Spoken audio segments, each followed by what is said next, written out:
Welcome to another episode of the Scully Sez podcast. Today we're kind of talking a mixed bag here. We're going to go over the Wall Street Journal and then just kind of, go over some topics that we've seen throughout the week. Okay. Well, I told you, I warned you about your quizzing, didn't I tell you about that? Oh, yes. Oh, Well, yes. we have to do that, and but the key thing when you do a quiz is I was looking through the paper, you see, and then I got away from the quiz, so I guess now I have to find the quiz. And Tony, he was absolutely no help whatsoever in trying to find the quiz. None whatsoever. Mr. Pierogi, he's exhausted from his pierogi fest, but that's a different story. And so here we go, sir. Now, you've heard of Julie Massino? I have not. Yes, Sounds like an Italian. you have, but you forgot. She is stepping down after controversy as a CEO of which company? Cracker Barrel, Budweiser, Ben and Jerry's, or Plenitude? Oh, yeah. She's Cracker Barrel CEO. That is I correct, did sir. read an article about that. There you go, sir. Yes, yes. She was going to modernize it, don't you see? And Yeah, she's the logo simplifier, right? yes, yes. Now, fogies like myself had said, "What the hell is going on here?" We like the old guy, that's kind of resting against that barrel and the rocking chair and all that kind of old kind of stuff. You see, and that's what it was. I mean, that's what it caters to, old folks. So if they're going to open up another restaurant, they should do that with a different name, and that might have Yeah, they worked. could You make a see. fast casual Cracker Yeah. Barrel if they wanted to. Well, they could just make another. They could just open up another restaurant with the money that they, open up the ABC restaurant or something, which nobody knows. It may be funded by Cracker Barrel, but it's nothing to do with Cracker Barrel. But that's another story. They never made me CEO of Cracker Barrel, so I have a little say about it. Now there is a Kansas town, Kansas. It's called Parsons. You've heard of Parsons, have you, sir? Not like specifically, but I'm somewhat familiar with Well, Kansas. okay. Well, so they have they're going to do something new there. And so are they going to have a clergy hall of fame, a national corn museum, corn, yes, a skyscraper 7 stories high, or an underground nuclear reactor? Well, the Museum of Corn is the funniest answer, so I think I'm gonna go with that one. But the skyscraper thing, I feel like I read something about some small town building a skyscraper out in the middle of nowhere, which is pretty funny. But yeah, I'm gonna say that one. That Well, one. first off, your corny one is incorrect. And your skyscraper is also incorrect, sir. And so your feelings are, you've got some bad feelings there.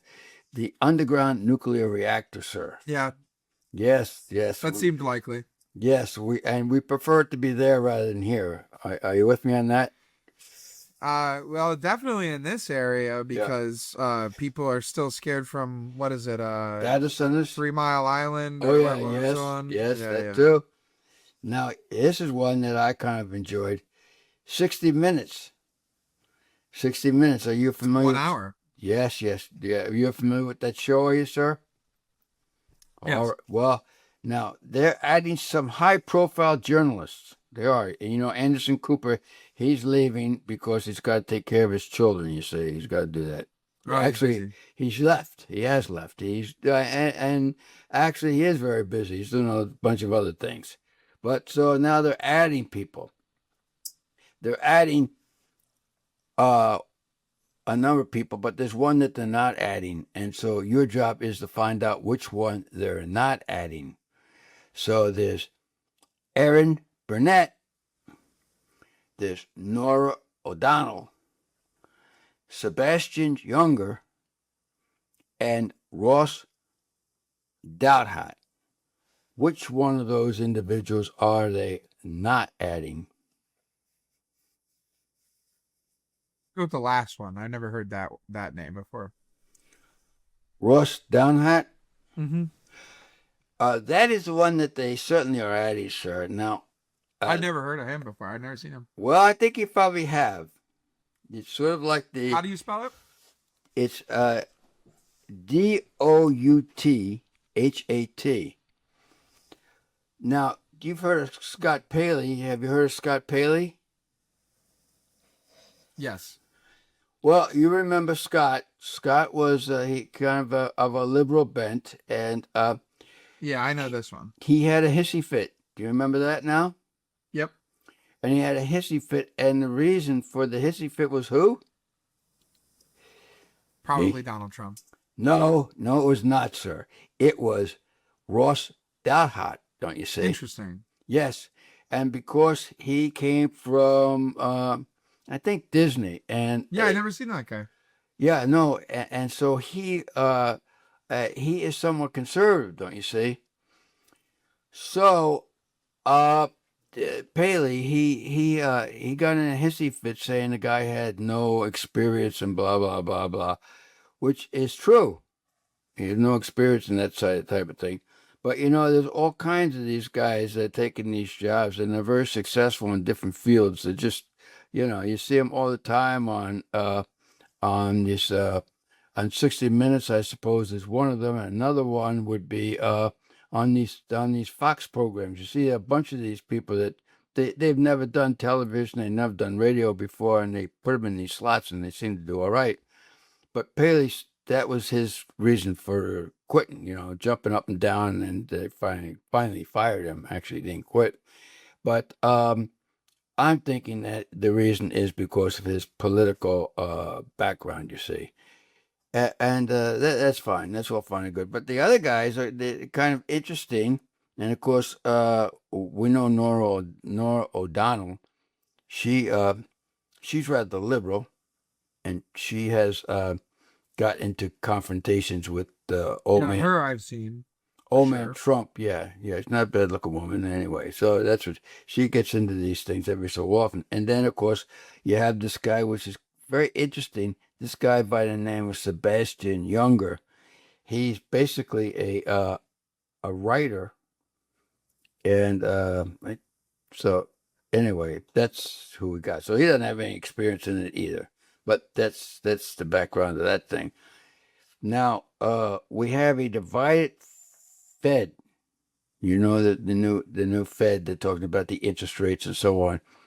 And they had a panel, and out of that panel, they voted to increase interest rates.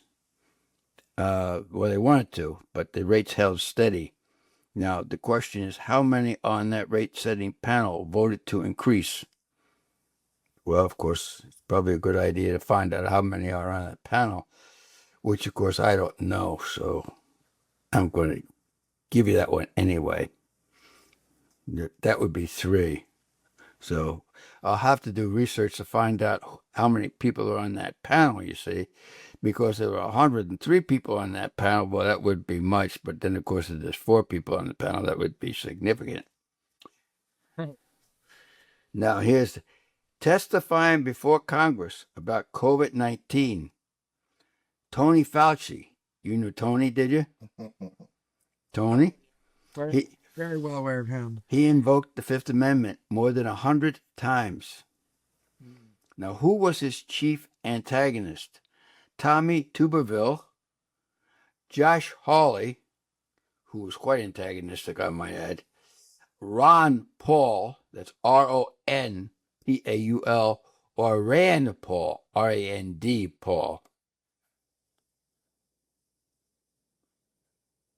Isn't I thought Josh Hawley is like isn't he a He's a uh senator from Missouri. yeah, he was like a aggressive one though. Yes, he He's was like a very aggressive. I'll Yes. say him because I that's what his reputation to me is. He's pretty No, aggressive. it's actually Rand Paul. And Okay, yeah, see, Rand Paul's been a name that I've heard his name my entire life, I feel like. He's always been in politics. But I well, have no idea what he does or well, contributes. he's a senator, and the thing with the reason that you think you've heard Rand Paul all that time is he had a father, and his father was Ron Paul, don't you see? And so Ron Paul was a senator, and then when he retired, Rand Paul. Got it. Yes. Now Rand Paul has been against Fauci for quite some time. He is a doctor, and his father's a doctor. And so they felt that this guy Fauci is full of crap. And so they argued with him on and off, on and off. And so that's what happened. Then, of course, yeah, we get into maybe Fauci a little bit later. But anyway, moving on at a breakneck pace. Now, here's one. Russia accused Pavel Durov, beats me, of aiding terrorism by ignoring Ukraine's alleged use of the messaging app he founded. So Pavel Durov found a messaging app.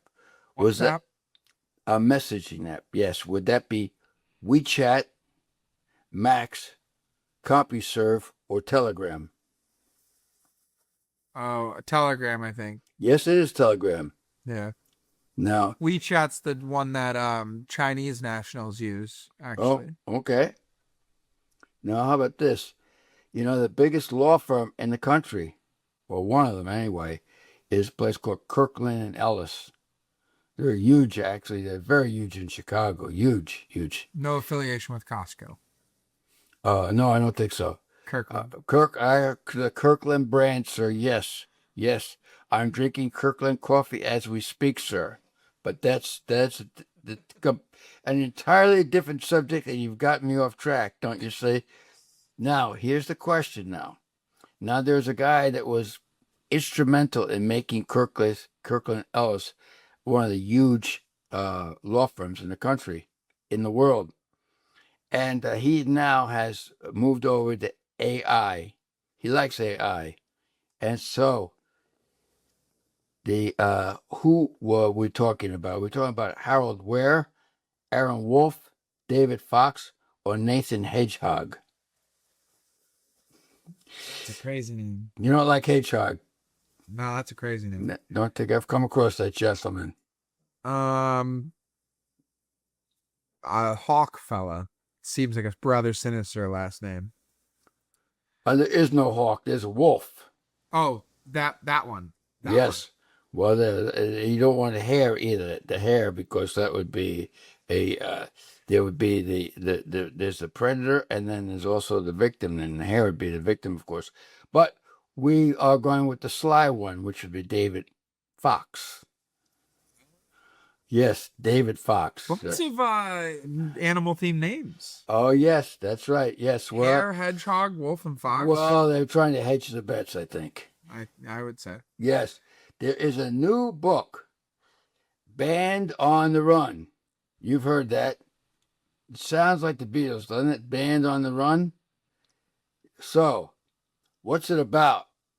Is it about Paul McCartney and the Wings, a priceless Etruscan wedding ring, an ancient army of Greek mercenaries, or the history of rubber? History of rubber. Excellent guess, sir. Wrong, but an excellent guess. It's the ancient army of Greek mercenaries.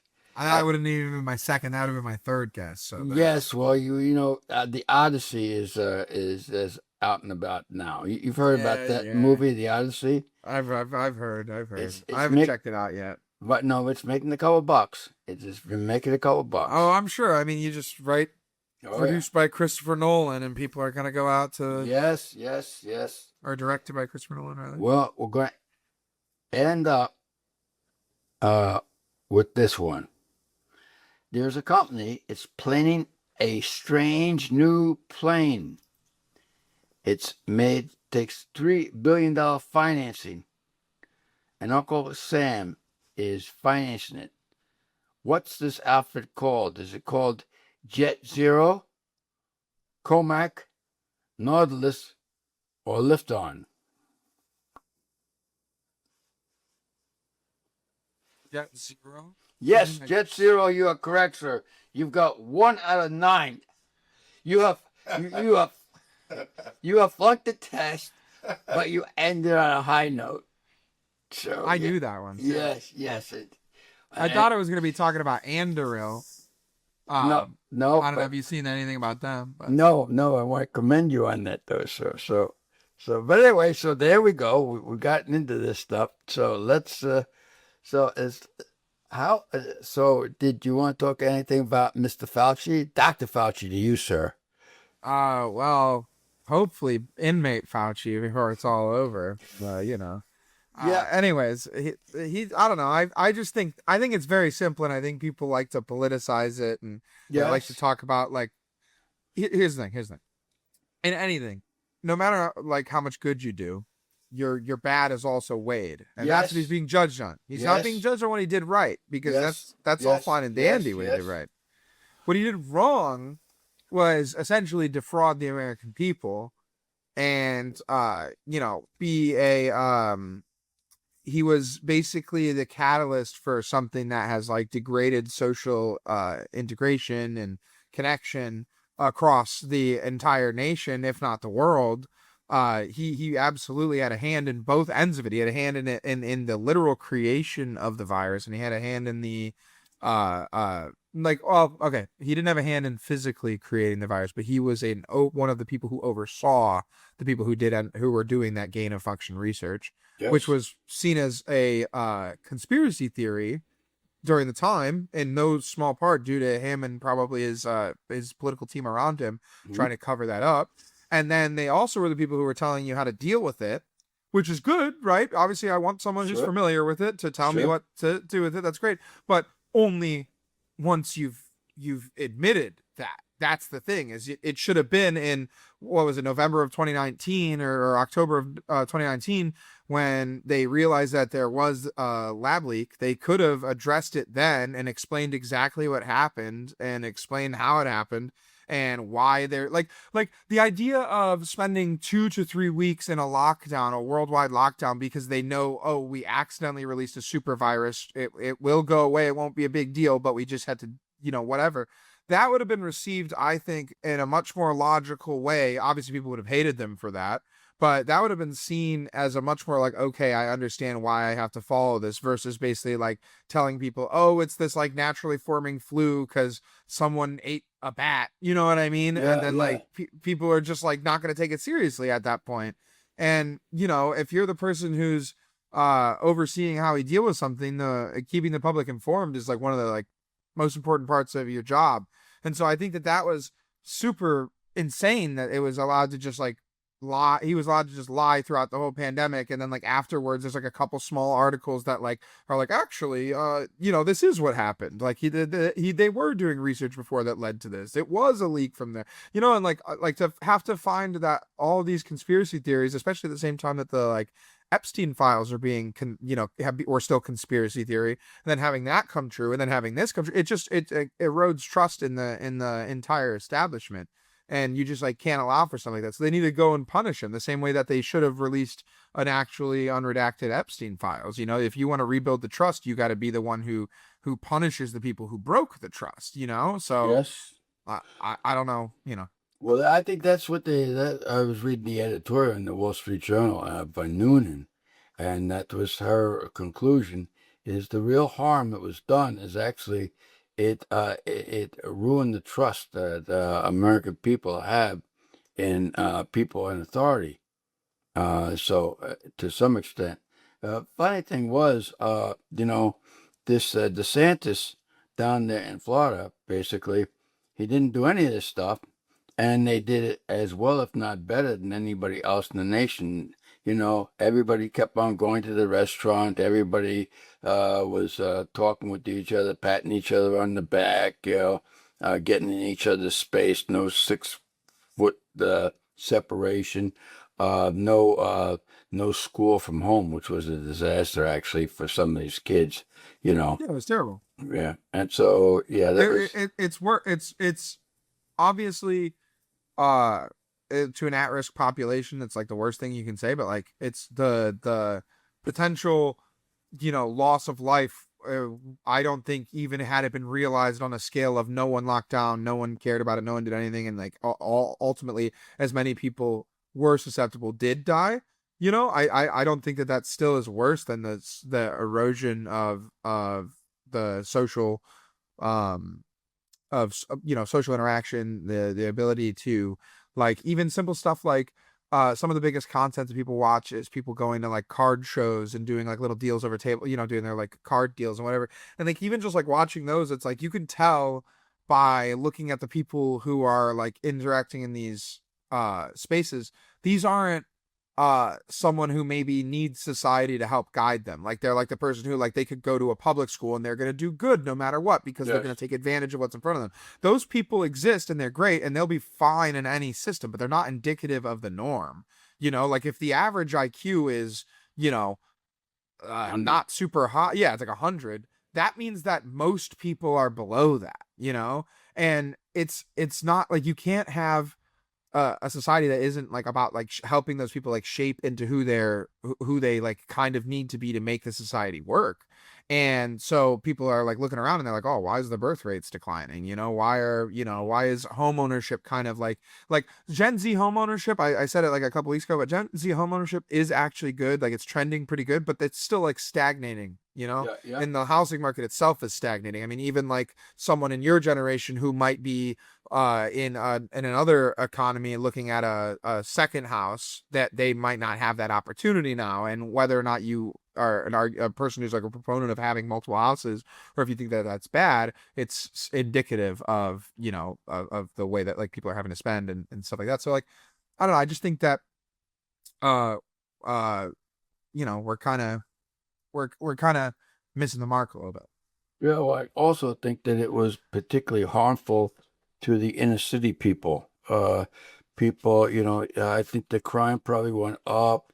People were actually not going to school. People lost years of schooling. As a result, they were graduating without being able to read, without being able to write. Oh yeah. And instead of, thinking that you're going to have somebody from the inner city with very, very limited means sitting in front of a computer for 5 hours out of the day, grasping all the concepts and everything that are being offered, that's just wishful thinking. These guys were probably out there basically doing whatever they were doing on the street, and for the most part wasn't too good. And if it wasn't really bad, it wasn't good. So, but nothing really good happened out of it.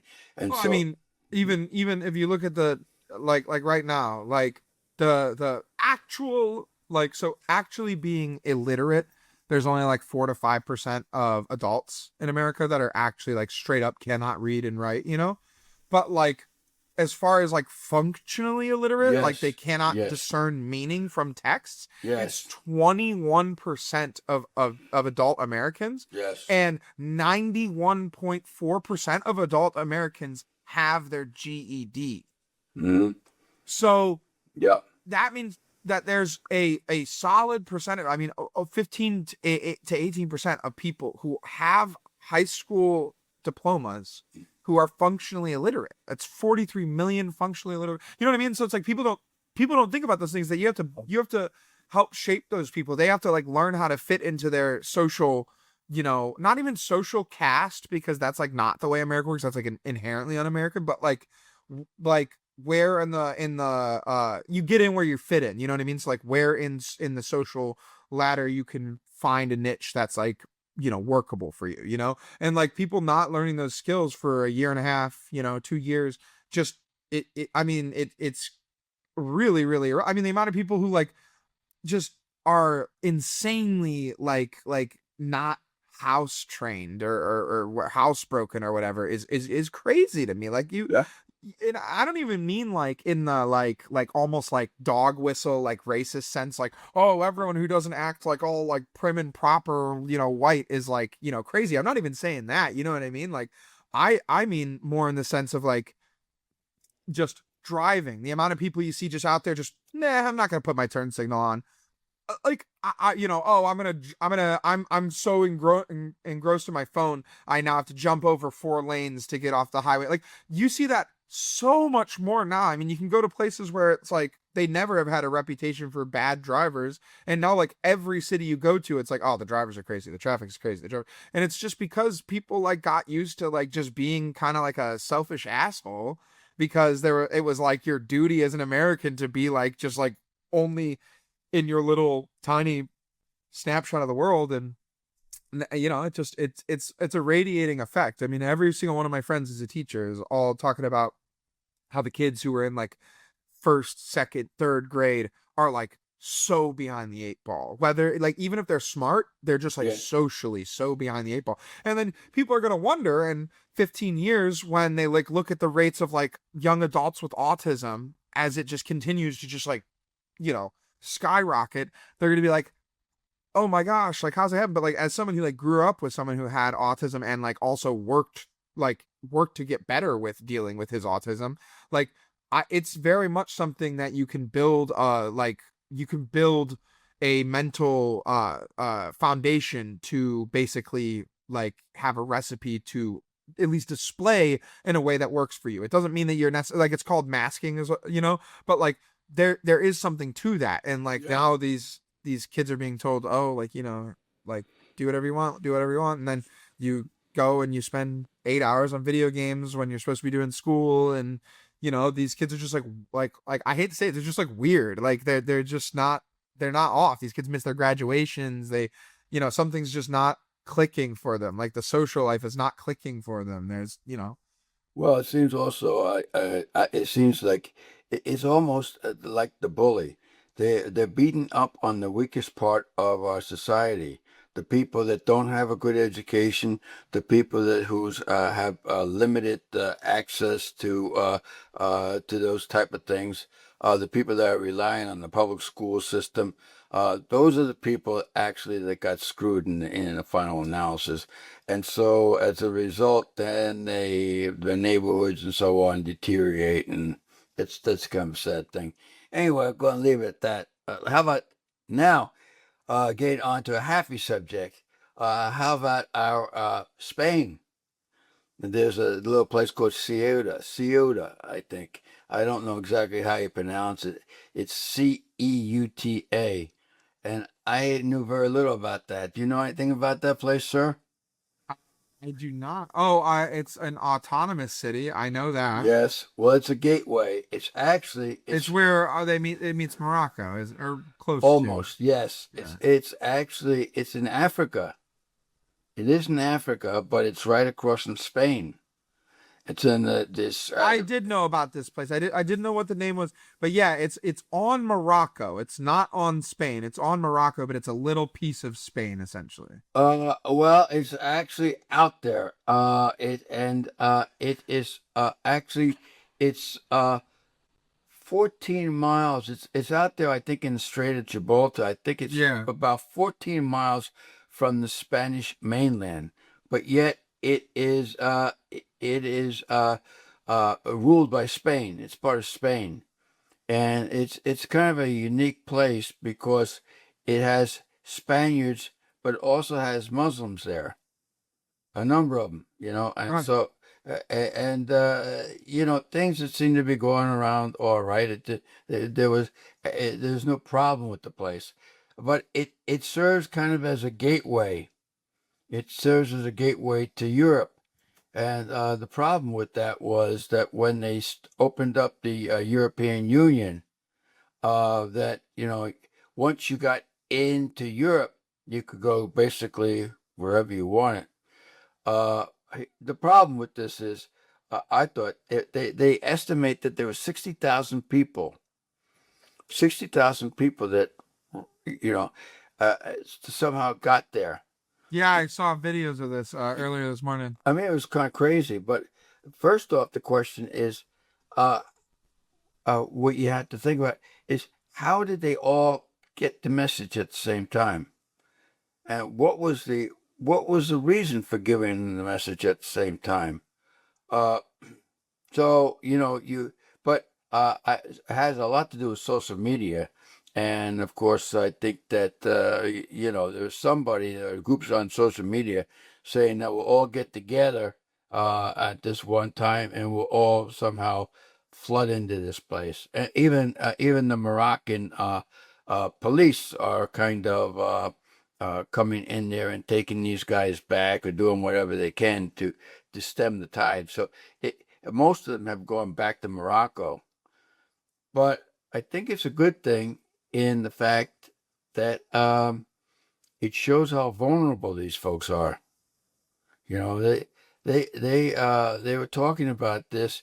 They were using the sidewalks as latrines. You know, these folks were just not, and they couldn't absorb these folks, and they were setting fires.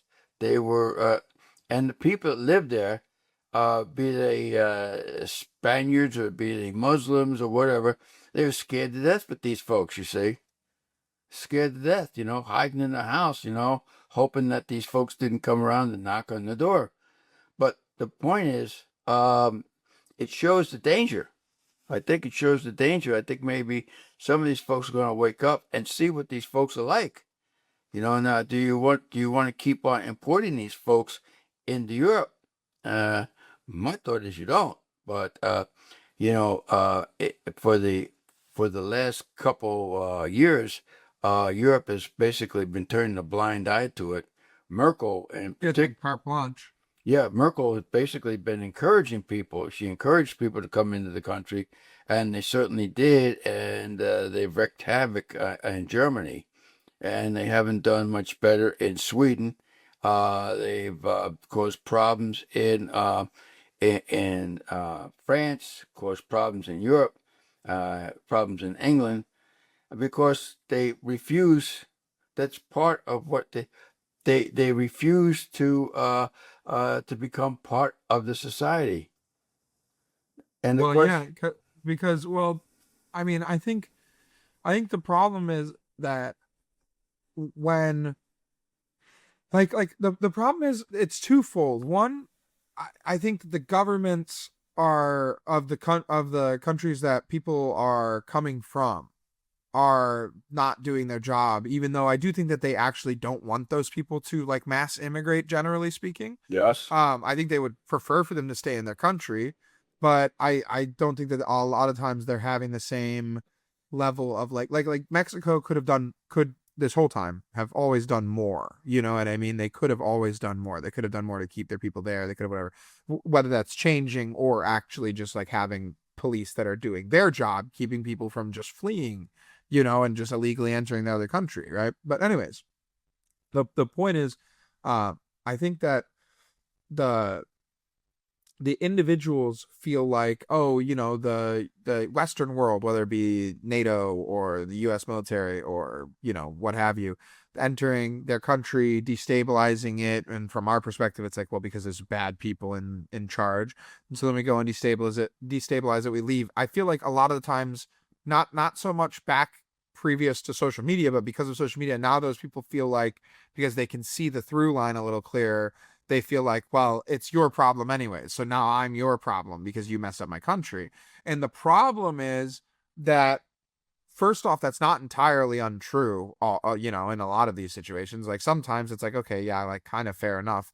But the problem is then on our government, it's not my problem. It's not your problem. It's not the individuals who live in these cities issue that the government decided to go and do this, and then now these people feel entitled to come here because, and then again, somewhat rightfully, because we maybe did some military operations or what have you to their country. Fine. The government needs to have something in place that makes it so that these people, like, not like a something crazy and drastic, but there needs to be, like, rather than being focused on like the idea of a citizenship test or anything like that, there needs to be some level of like, I don't want to say psychoanalysis, but like you need to figure out what these people's values are, and that's how you need to be letting people into the country more so. Like I would care less if someone is like, obviously you want a doctor, you want a scientist, but I don't care if someone's necessarily a skilled trades worker if their entire rest of their family still lives back in Iran and they are, hope to get back to, Iran as a richer man because of our country. That's not my problem. That you can go back to Iran and figure that out, or you can go to another country that's a similar culture. But if someone is like, hey, where I came from sucks, the entire culture deteriorated, and I want to become an American because of what an American stands for, that's the person that you want into the country. yes, And so finding a way to vet that, like, kindly, of course, you don't have to be cruel about it, you don't have to be insensitive about it, but like finding a way to vet the people who are coming in just because it's the closest thing. Like you don't want the person who's drowning to take everyone else down. If someone's, floating in the middle on their life preserver and they're like, "Hey, can you rescue me?" Yeah, rescue them. But someone who's scrambling, it's not the best to like jump off the boat and always go and help them. They'll just drag you down too. Like you don't want the people who are just see us as a place where they can like crash land until their country comes, back or until whatever. That's not what we're here for. If they want to become an American, they can become an American. If they want a staging ground, that's not really what we're trying to do here in this country. I don't think, at least. Well, but historically, you had the Irish, the Polish, the Italians that come into the country, and the main thing that they were trying to do was assimilate as quickly as possible. You Yeah, know, be actually you keep your heritage, you continue to be Polish, you continue to be Italian, but you actually you don't want to be those. You want to be somebody that's proud of the past, but you want to be an American. That's really that's the idea. These folks, they don't want to be Americans. They don't want to be. But here's the irony of the situation. They are saying by leaving the country that they come from, they're saying that the country that they're going to is better than the country that they came from. If it wasn't, then they wouldn't be going there. So absolutely. now they go there because they acknowledge the fact that the country that they're going to is better, and then they want to refuse to assimilate and do the same things that they did in the country that they were fleeing from. I mean, it makes absolutely no sense whatsoever. But it's Uh, like the same thing as like if you look at like a rapper who got in a bunch of trouble. He lived in Chicago. His name is Chief Keef. So he was really popular in like the like 2009 to like 2018 probably. okay. So anyway, he lived in Chicago for a long part of that, but he lived like north of the city somewhere like somewhere near like Skokie, south of Skokie, but like closer to the city than Skokie. Anyways, a nice suburb out there, like near where Michael Jordan used to live and all that. Uh, And he used to like ride ATVs, have massive house parties. There'd always be like smoking weed outside, doing all that. And he just constantly got the cops called on him, constantly whatever. And I think it boiled over to, I don't know if yes, it's exactly what led to it, but he basically got like banned from the city, like, essentially. yes, yes. And so he left, he moved to California. He's like, since like, obviously now he's like my age pretty much. So he's kind of chilled out. He still does like a lot of those same things, but you can like, even like now, like when he's on YouTube and stuff like that, you can tell like the outside of his house. Yeah, he has like nice cars. He has nice whatever. It's like clean. It's well kept. He doesn't ride his ATV in the front yard. You know what I mean? He doesn't ride his ATV to the store. He's like, and it's just the idea of like, obviously sometimes some of that takes maturity. People of every culture are like, wild when they're younger. But it's the idea of like you don't have to lose who you are to become like a little bit more refined. You just understand that like, okay, well, I want to ride my ATV. I'll go somewhere where other people are expecting that so that it's not a hindrance. You know what I mean? And it's not to like that you always have to be worried about everyone else. I mean, sometimes it's, it is what it is. Like you're just gonna, people have to deal with it, and it is what it is. But like, if you have like a loud car, like, oh, your neighbor doesn't like your loud car. Well, I mean, I'm sorry. You know what I mean? Like, but I'm not going to do anything about it. But like, so there's a difference between that and being like just extra, extra, extra, extra, like Yeah, even like when I go golfing, like I always hate when people want to get the, big Bluetooth speaker and want to play the, the music while we golf and everything. That's like, I'm fine with the music, but like, to me, it's like, it won't mess up my shot. I could shoot while people are talking, but like, I don't want to hear someone else doing that to me in a place where I'm expecting quiet, sure. And so it's Yes. just like learning to adhere to those social contracts is like how you become in a way an American, but it's not even just like an American. It's just how you like participate in like civilized society. Like there's plenty of stuff that, I would have to like not, behave a certain way, or even like, oh, if I know I'm going somewhere serious, I have to like pull my hair back. I want to make sure that I trim my beard. And it's not because I'm like, oh, I'm being denied my personality. I could come whatever the way I want to. It's because I'm just giving myself the best chance to navigate that situation like easily, you know what I Well, mean? And comfortably. well, of course you know that I will not tolerate a shaggy beard. I won't. I won't do that. But getting back to the Muslims, one of the things that they have an advantage. They're Muslim, and most Muslims are 95% adherent. So they believe in they believe they are religious, and that is what unites them. And in Europe and in the United States, basically, we have lost our religion for the most part, and they refer to like people like Fauci. People like Fauci that came up Catholic, went to Catholic university and everything, he refers to himself as a humanist. And as most people that grew up Catholic, most people that grew up in the churches, be they Catholic, be they Protestant, be whatnot, most people do not go any longer. They have no belief system. And so they don't have anything which kind of unifies them. And at one time, your religion did tend to unify you. You had one unifying aspect to your life where it's now kind of these people are on their own. One guy is going to the left, another guy is going to the right, somebody's going up the middle, somebody's not quite sure where they're going around in circles, but there just doesn't seem to be any unifying, anything which unifying the society, and as such, they're not as well structured as these folks that are coming in, for whatever the limitations are, and I think they have a lot of limitations. They're not assimilating. People like the Somalians are taking advantage of the situation. In my opinion, the whole damn bunch of them should be thrown out. I hear crazy talk like they've been a boon to the society and they've helped the society, done wonderful things. I haven't seen anything like that, and I think it's just hot air coming out. But they're unified. They're unified. They're together. They have a central purpose, and so that is an advantage that they have that society at large does not have.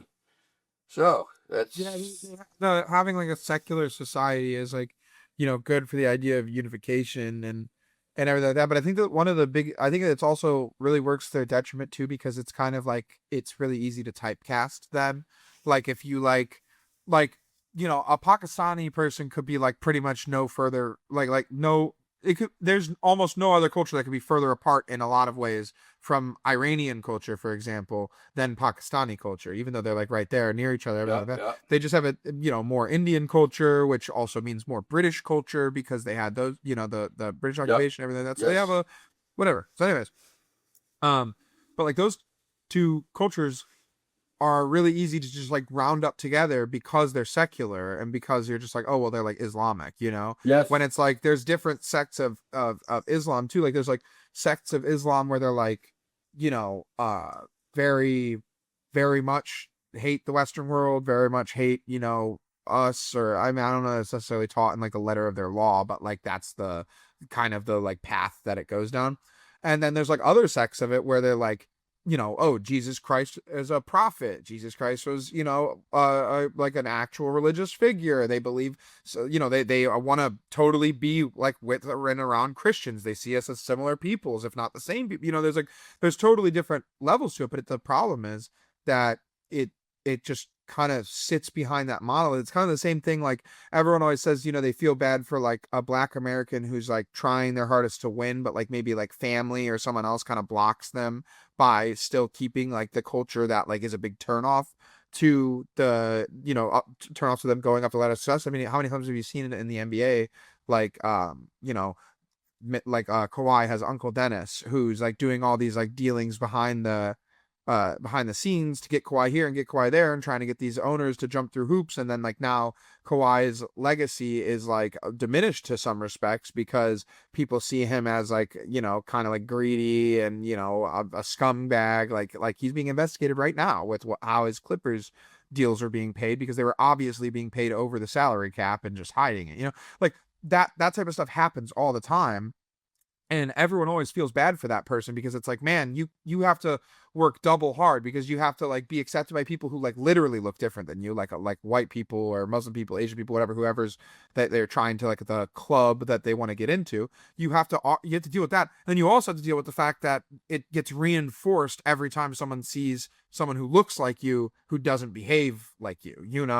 And so I think that the Islamic people have had to deal with that like big time because anyone can, you can have like an Islamic doctor or like a, Islamic, like actually I used to work at a car dealership where the guy was Egyptian who ran the thing. He's a great guy. Like, he's a really nice guy. I mean, obviously his business is a little bit slimy because it's used cars, but like he's a cool dude and he like does like actually he like as much as he wants to play the hard, like I'm a businessman, I'm never gonna give a refund, I'm never gonna whatever. I watch the guy give like thousands of dollars in refunds because people didn't understand terms of loans and everything. Like there's plenty of good people, obviously, of any culture. Like newsflash, duh, of course everyone knows that. But unfortunately, because of the European like invasion, if you will, and a lot of the like kind of abuses of what is it called when they're refugee, a lot of abuses of like refugee laws and refugee provisions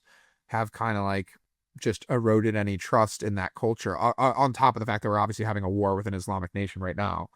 um it's really tough for the people of who are members of that culture who just want to like be a part of the country to you know do their thing now because of that reputation, which is like kind of like rightfully earned in a lot of ways. I mean, you can look at crime in these cities and you can look at who's doing the crime in these cities, and you can find every day a video of something horrible happening that way. And Yep. unfortunately, I think that this kind of the same thing with the Fauci thing. If you give people information and you're transparent with them, they may hate you, but like they will, like, I think, understand. And I don't think that trying to like hide this as a problem is helping anyone. You know what I mean? I don't think that they're like acting like, oh, everything's fine in Europe, it's totally cool, we'll take more refugees. That's not like a good strategy. Like the people who live there are like seeing that it's not a good strategy. So I don't know. So, yes, you have Senator Moreno. Do you know Senator Moreno? Bernie Moreno. Bernie, yes. Yeah, Bernie I think they're trying to get me a vote for him. I'm pretty sure, right? Bernie comes out of Colombia. He and he talking to Mr. Fauci. See, he's one of these. He's one of the earlier um, people that came old school. Wanted to become an American as quickly as he could. You see. So Bernie comes out of Colombia, and it didn't particularly like Colombia. And I think that was nearly He eight. went to University of Michigan, so Yes, yes, yes. that sucks. But other than that, Yeah, he came out. He came out there, and so he was talking to Fauci, but he was one of the only senators that I've come across that used the F word. You see, so that Bernie, was you said was Bernie. He told Fauci to fuck off or something like that. You see, so we don't usually hear senators say such things. But anyway, he was quite he was quite vehement with Bernie because he didn't like him. He didn't like Fauci, and he didn't like him for the reason that he thought he misled people, and he didn't think that he was helpful to the American people. So he was, and of course he tends to be very conservative, and he's sort of like Rubio and what's the other guy's name out of Texas?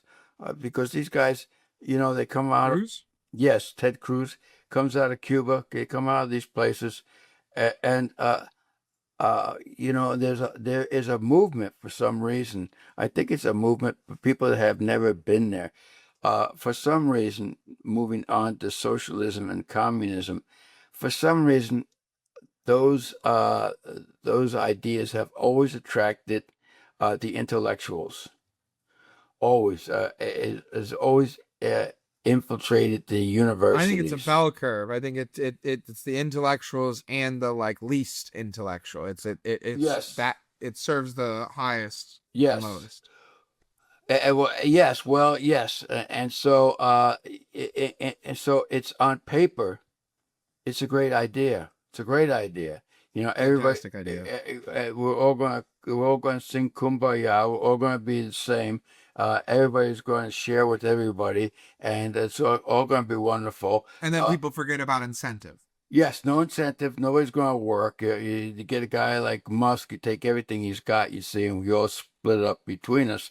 And so we do away with SpaceX. We do away with all these outfits, and so as a result, what we end up with is we end up with people in power, and they tell everybody else what to do, of course. And so the people that come from these places, they've experienced it, and they don't like it. So if you have anybody, it's very, very seldom that you'll see somebody that comes from a communist country that will say it's a wonderful place and I really want everybody to be communist, like, because that's the reason they left. Yep. They didn't like it. They didn't like it at all. And it's very, very difficult to point to a country that's socialist or communist that's doing well. I mean, it's never seemed to have worked. I mean, it hasn't worked very well in Russia. And even in places like China, it really hasn't worked. And in China, the places that does work are these people that are capitalists. You know, there are a lot of millionaires in China. People don't. Well, that's the thing is in yeah, China, of course it works in China because it's not actually communism. It's capitalism with communism like skin over top of it. But Yes. it like the people endure a good level of communism, but like even still, I don't even know that that's always true because like they have a high rate of home ownership. They have they all have cars. They all have like so like, I don't Well, know. I don't know how no, that all works. I think China is no. I think actually that's funny. Most of China is in very bad shape. There's a lot of poverty in China, a tremendous amount of poverty, and I so believe that because they are like the biggest nation, right? By pop. yes, yes, and so what we see is we see these people that are very successful, these millionaire billionaires, and so we assume that the country is doing quite well, but the country, most of the country is extremely poor. And so, but I think and the other thing which is very disturbing about this is they say they're going to give you everything. So people that don't want to work, if you don't want to work and somebody says, "Hey, we're going to give you free hospitalization. You don't have to pay you don't have to pay any more Blue Cross. You don't have to do anything, and you don't have to pay a mortgage anymore because we're going to take care of that. You don't have to pay any rent. We'll take care of that. You don't really have to pay anything for food because nobody has to go hungry. So we're going to take care of that as well. So you really, if they sell you the goods that you don't have to pay for your education, you don't have to pay for anything, everything's going to be given to you, and these people, I mean, it's amazing when they used to have this sick skit called "The Man on the Street," and they would interview these people, and it was amazing how dumb they were. And most of these people have no idea what Cuba's like. They don't, if you say, well, everybody that can is leaving Cuba if they can get away from the place, and the place is very backward, and the buildings are deteriorating, and they're driving 1954 Chevys around, and the place is just going to it's just anybody that can get out of there is going to try to get out of there. So, but they don't seem to they don't seem to take a look at any of these countries that are socialistic, and they don't seem to appreciate the Well, I fact. have this debate with a lot of these kids ad nauseum because my business, I employ a lot of like left leaning kids, because it's just like that's what the town is, and Yeah, also I don't hire based off political beliefs, so I don't really know until I sure. start talking to them. But whenever I have a couple that are like pretty on that same think where they like think the communism won't work, and I kind of like get down the line, and really what it is just a disconnect between um objective reality and prospective reality. right? And so like they don't understand that what should be, how it should be, how it could be and would be better isn't how it actually ends up though, and how it actually is. Like, yeah, obviously if we could get everyone to agree to just like, hey, like let's all have like a similar amount of money, you know what I mean, we'll all be super chilling, it's gonna be great, it's whatever, that'd be great. The problem is like I said earlier, it's the same thing as like the person who can go to a public school or go to the worst school and then they still end up going to like Harvard or still end up going to whatever. Yep. Some people just don't need the structure. They just thrive. They're gonna thrive. They're going to succeed. They're going to whatever. And so if you take that group of people, what they're gonna do is they're gonna, okay, so you can't earn any extra money at all. You can't. All you can do is do the base. Everyone does the same. Okay, great. So now I'm a person who works like that. I'm a person who like really, really wants to succeed. So I get into government. And I work my way up through the government by just being really good at my job because I'm the only person who actually doesn't need the structure and the incentive to work hard. And then when I finally get to the top, what am I going to do? Am I going to go, yeah, I don't really want any payout for this. This communism thing has been chill. I'm going to be like, no, these fucking ingrates have not worked at all. I'm over here working way more than everyone else. And we still go to the same house and the same car, same TVs. Fuck that. And they're gonna just be like, oh, well, now I have the National Reserve I can serve. And then you get the Sultan of Brunei, and he literally had Ferrari in his pocket. He kept the company of Ferrari afloat. He bought 30% of their cars from like 1985 to like 1998. He literally like has like models that don't exist. Like the guy was doing made up money, and they're all rotting in the jungle, by the way, because they were discardable to him because it wasn't his money. It was a communist nation that he got to like pilot, and like that's just like what happens. And so then you just get corruption. I mean, like look at Russian oligarchs, you know what I mean? Like these Russian guys whose money is based in like, the people's money. Like it's like taxpayer money is like Putin's net worth, the guy's the richest guy in the world by most people's estimation.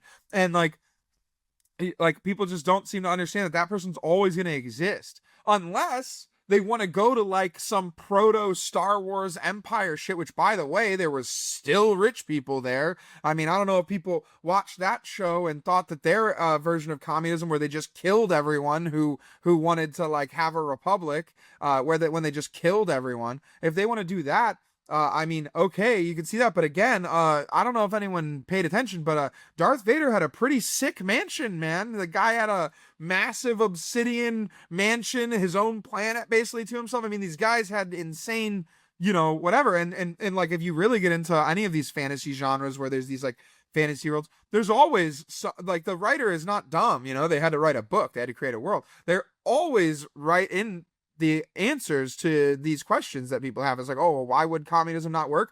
Because someone would use communism to build a Death Star and blow up everyone who didn't want to be communist. That's why. You know what I mean? And it's not even really just about communism. It's just about totalitarian government. Like it doesn't work. So if you want the government to be the people who take from us and also divvy everything out to us, and you think that it's going to be fair, you're just not.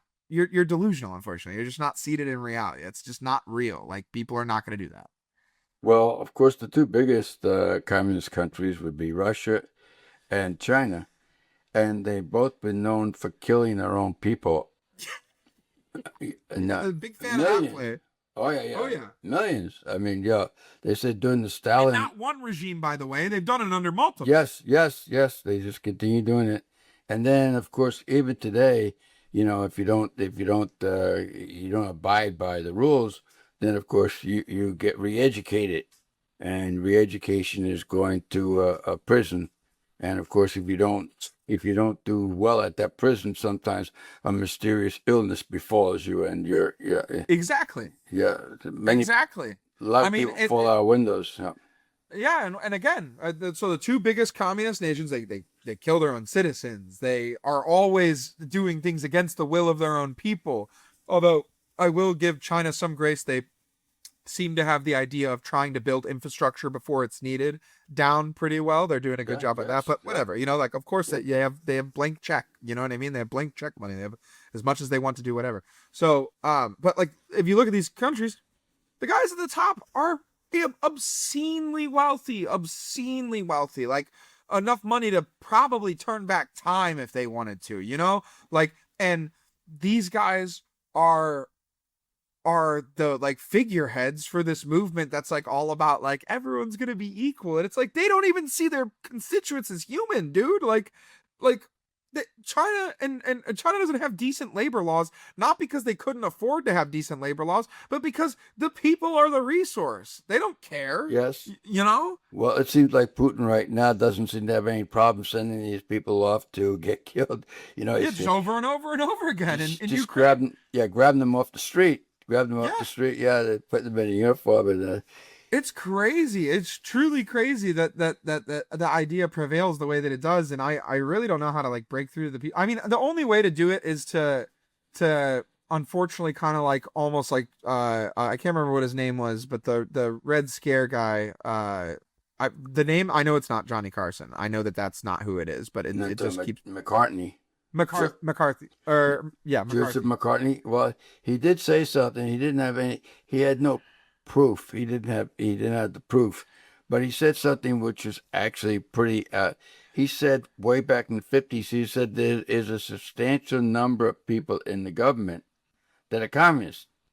And then he got flipped out a little bit and said, on this piece of paper, I've got the names of all these. Well, he didn't have the names of anybody, but he did that for kind of some kind of A effect. bluff. Yes, exactly. But he was accurate in that there are a number of these folks that are in our government, or more particularly in our teaching institutions. I would say that I would say that probably you're lucky if you got 10% conservative people in the teaching institutions today, which is not that you want to push the conservative idea, but the fact that you've got it's tilted too much in the wrong direction, Yep. and that's what we got, and so we don't have any counterbalance, and so Well, and it's like that, one thing I always take and I think about is like the problem is the way that they frame the information that they give you, as like the majority left leaning. They think that they can just like say their group think and blanket that as if that's totally normal. Like I remember one time when Trayvon Martin got killed by George Zimmerman. I Mhm. was like saying, I was like, well, didn't he like kind of like beat the shit out of, George Zimmerman? Like I don't think that he should have killed him either. That sucks, of course, but like at the same time, like we can't just act like he just like walked up and just started annihilating a black kid for no reason. Like that's not what happened, you know. And the teacher like flipped out. And she's like, you wouldn't understand. You didn't, this is actually really funny. She was like, you didn't understand. She's like, I lived in Chicago, Boys Town, by the way. But she was like, I lived in Chicago. You wouldn't know what it is, like, blah, blah, whatever. And I was like, of course, like, I'm not saying I'm always right, but in that situation, it's like she should have been embarrassed to say that to someone else and to say that in front of the classroom, because someone would have come in and checked her and been like, yeah, I mean, that's not an absolute, dude. But she felt emboldened by the fact that everyone feels that way around her to speak that way. And it's like, I don't even think she means it as a hateful thing. I think that that's just because her worldview is that like, I don't even want to say narrow, but like in that scope, it's narrow because she just sees it as a black kid died, a Latino, frankly, man Yeah. killed him. But he looked white enough, so we were just going to chalk him up as white. But he got killed, and that is bad. That's all that there was ever the analysis that was done on it. There's no other thought about it, and it's like, don't get me wrong, I agree it was bad. It's not a good thing, but like at the same time, you want to be able to have like a lens that is a little bit broader as a teacher. Like, you're not supposed to be feeding me your point of view. You're supposed to be feeding me like objectivity, you know? Well, it's kind of, I mean, you can get really crazy. I guess we'll end on this one, but there's this old guy, probably my age. He's sleeping in his house, 2 o'clock in the morning, and these two kids break into his house, and of course he gets a gun and shoots him. And so the parents of these are suing this guy. They say, oh yeah, he broke into your house and they were going to loot their place and they were going to do all this stuff, but you didn't have to kill him. And so they want to sue him for a lot of money. You see, and that's basically, I think you kind of get to the point that you can lose all objectivity, and just So, and that's not a good thing either. You don't want to, because then, of course, you're not being fair, you're not being objective, and so, anyway. Well, then you lose the nuance in the situation. You lose the way to properly legislate, right? Because if you just go, oh, well, they broke in and you killed 2 black kids, that's wrong. That doesn't get us anywhere. That's not good. And if they go the other way where they're like, oh, it's totally fine. Kill whoever walks into your house. Who cares? That's also not good. And so, like, if you allow it to be a discussion instead of this like emotional nuance lacking, like, like kind of like buzzword situation that it is oftentimes, you can get to the like, okay, well, the one kid who was coming at you in your room that you shot, that's okay. You're covered under self-defense. The one who turned around and ran out your front door, none of your belongings in hand, just ran screaming, that you chased out and shot, that one's murder. That one you're going to jail for murder for. You know what I mean? Like, you lose the ability to to actually properly legislate and define a line of like, yeah, no, someone breaking into your house and coming towards you, you should kill them. Someone running out your front door like, oh crap, I messed up, I shouldn't have done this. Leave them alone. Report it to the police. Make sure you have your cameras at your house. Make sure, you know what I mean? Like, it's like, I'm not one of those people who's like, even with my car, like I have my BMW. I would never premeditate anything, but I tell you what, I'm not giving you my car. I'm just not going to give you the car.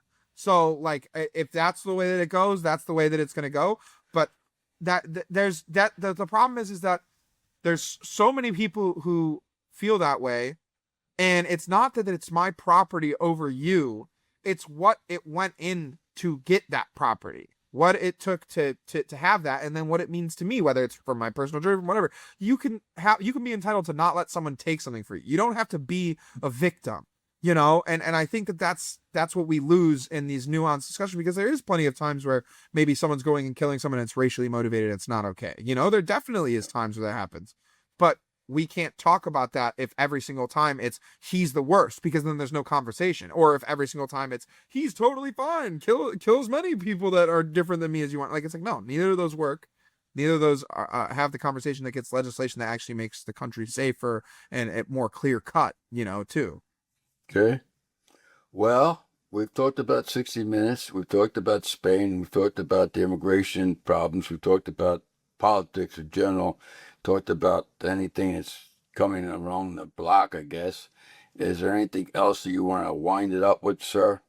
No, I'm good. And I'll send us off. Well, I want to say one further thing. Pork roast. Yes.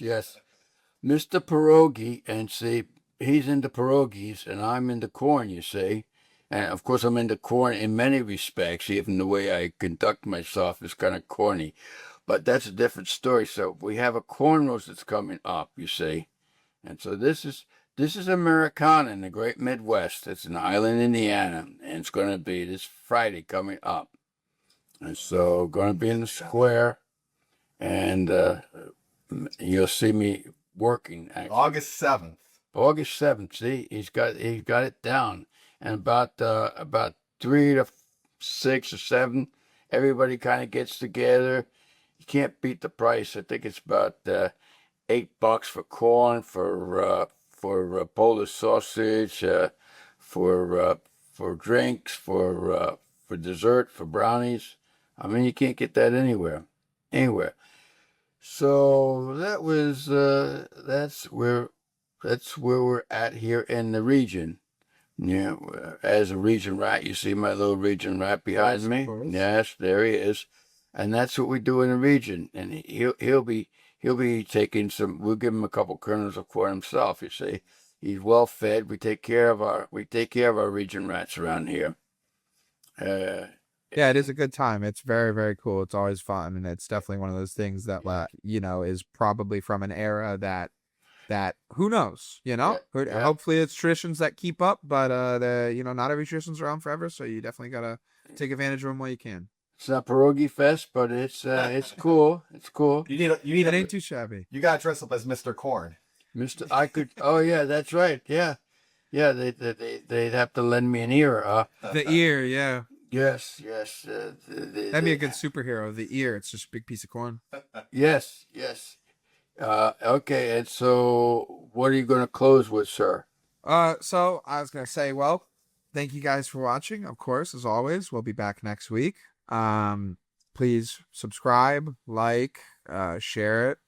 We're on TikTok, Facebook, YouTube, Apple, and Spotify.